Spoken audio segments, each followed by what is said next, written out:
Hi friends, my name is Dara and this is your Hallmark. This is a space where we talk about Hallmark channel movies and stuff. And for this video, we're going to be talking about the last movie in Hallmark's Loveuary lineup, Made for Each Other. It stars Alexandra Turshin, I hope I'm pronouncing her last name right, Matt Cohen, and Aaron O'Connell. Now, Aaron O'Connell is no stranger to Hallmark. I remember seeing him in a Christmas movie starring opposite Katrina Law. I believe it's called The 12 Gifts of Christmas. And he played kind of your bad man of business. He was a guy who didn't really have the Christmas spirit, didn't really give good gifts. And so he hired Katrina Law's character to be his personal shopper, and they fell into the love and so on and so forth. So for this movie though, Aaron O'Connell plays a sculptor who has come to life. He is the perfect man that Alexandra's character, which I believe her name is Rachel, from the time she was a little girl, has sculpted what would be her perfect man, who would be kind and generous and loving and all of these things. And as she got older and of course grew in her talent of sculpting, she then sculpted a life-size piece of this guy. And she would come in and talk to him and do all the things. And she's just like, why can't men be like him?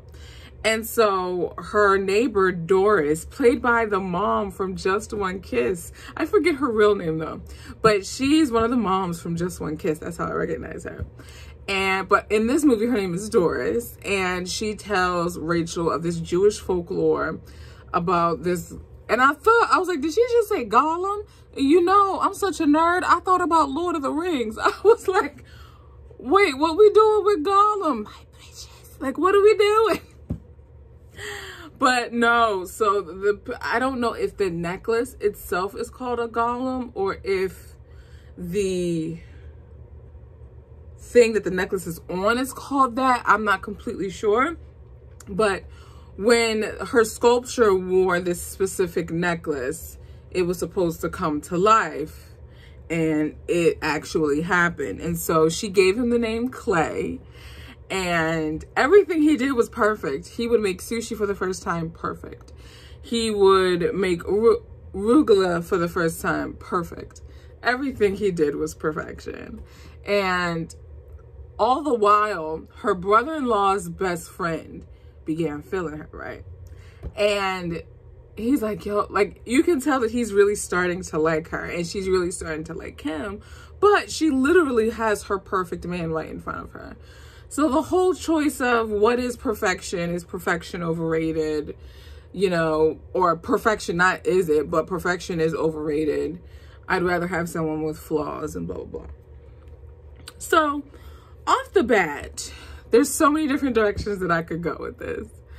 I'll say this. So Rachel's hesitancy and trepidation and being scared with submitting her art to any place, whether it's a museum, a showcase, what have you, because of one bad review she got, I could totally relate to that. I have my master's in interior architecture, and I don't do anything in the field now. And there's a reason. Partly, when I was in graduate school, a lot of what my professors told me, it hurt. Like, it stripped every last bit of hope and confidence that I had to do interior design. And for the first 5 years post-grad, I didn't touch anything. No interior design magazine, no interior design show, nothing. I wanted nothing to do with it. And then little by little, I began to dabble, you know, but like I could never fully get back to the place that I was before graduate school happened, if that makes sense.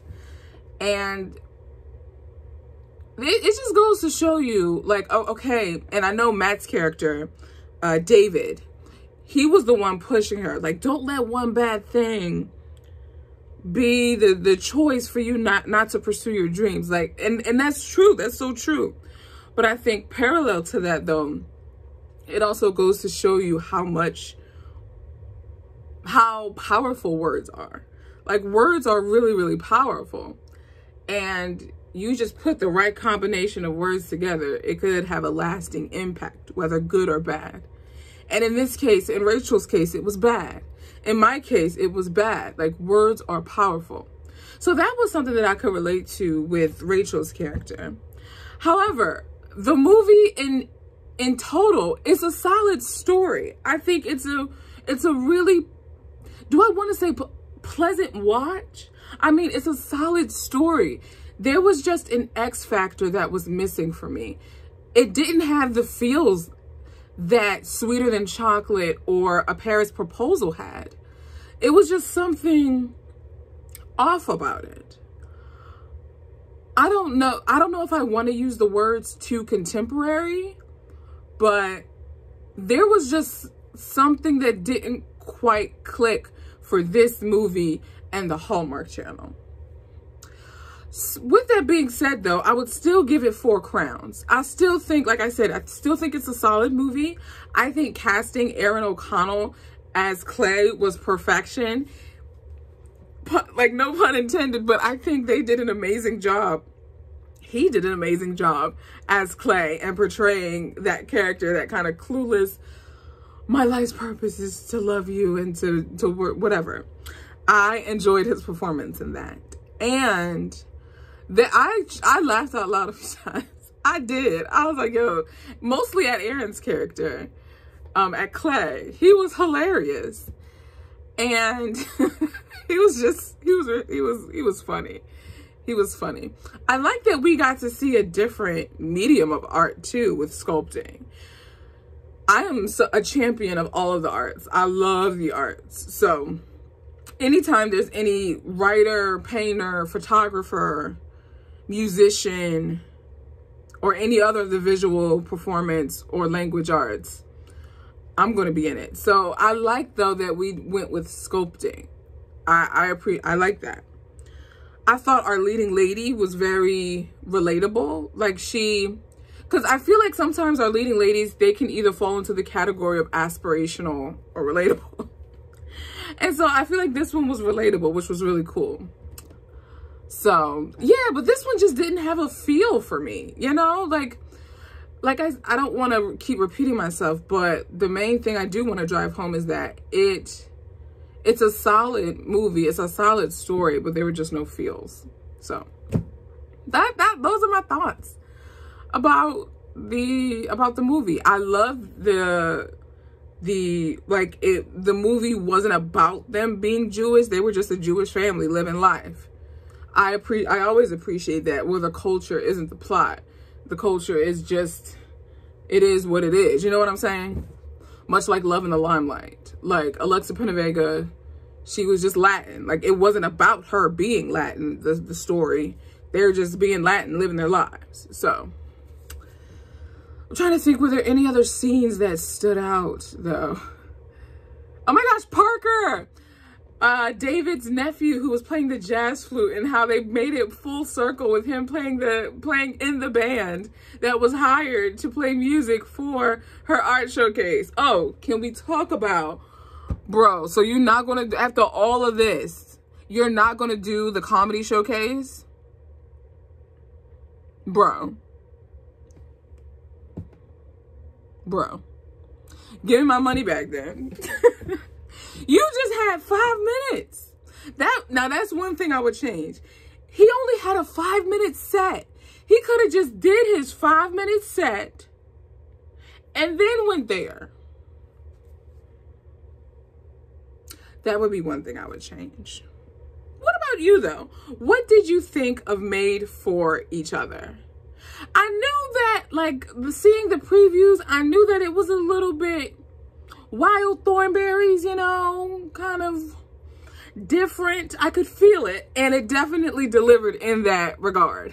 However, and I'll say this for the 18th time, I think it was a solid story. So, well, you guys, talk to me in the comments. What did you think of Made for Each Other? What did you think of Loveuary overall? Because now Loveuary is over. and we are going into bonus original territory. So Hallmark is giving us 3 movies before Spring into Love starts. So we are getting The Love Club, Nicole's Pen Pal, which is a movie that they are taking from Hallmark Movies Now. It's a series of 4 movies that Hallmark Movies Now released every Thursday in February. And they're taking the first one, starring Brittany Bristow and Marcus Rosner, and they're airing it March 4th, because there was originally no movie slated for March 4th. And then March 11th, we have Game of Love with Kimberly Sestet and Brooks Darnell. And then lastly, we have A Winning Team with Nadia Atta and Christopher Palaha. And then the movie rounding us out in March, but also the beginning of Spring into Love, is with Tyler Hines and Rhiannon Fish and a picture of her. So that's kind of what our March is looking like. I'll say this for the 3rd time. What do you think? I just need to know all of the things, all of the thoughts. There's links and stuff in the description if you want to know more about Dear Hallmark. We got an Instagram, a Facebook, a website, a podcast. You want to make sure you subscribe to the podcast, because I dive into news from Hallmark Channel, Up TV, and Great American Family. I also give a more in-depth review. Now with this one, I will say the depth that I brought to the review is probably comparable between both this and the podcast. But normally, the podcast has a more in-depth review of the movie that we're talking about at that time. So be sure to subscribe though. You'll get 20 to 30 minutes of just some good, feel-good romance movie content. So yeah, well, you guys, that'll do it for me here on Dear Hallmark. I am Dara, and I will talk to you guys in the next video. Ciao, my friends.